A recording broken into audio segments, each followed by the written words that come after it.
ગીર સોમનાથ જિલ્લામાં ગોળ બનાવવાના રાબડાઓ ધમધમતા થયા છે। ગીર વિસ્તારમાં મોટા પ્રમાણમાં ખેડૂતો શેરડીનું વાવેતર કરી રહ્યા છે। ગીર સોમનાથ જિલ્લામાં 250થી વધુ ગોળના રાબડાઓ છે। આ રાબડાઓ સામાન્ય રીતે લાભ પાંચમથી શરૂ કરવામાં આવે છે, પરંતુ ચાલુ વર્ષે દેવ દિવાળી બાદ રાબડા શરૂ થયા છે। જો કે 250 પૈકી હાલ તો 80 રાબડા જ શરૂ થયા છે।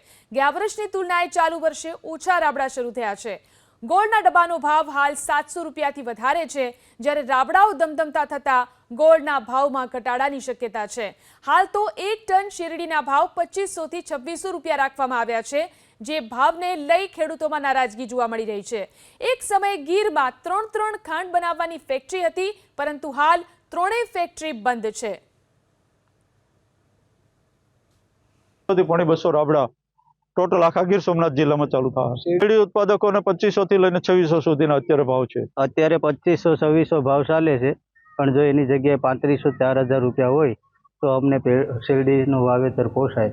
બાકી આખા વર્ષની કમાણી અમારી હોય છે।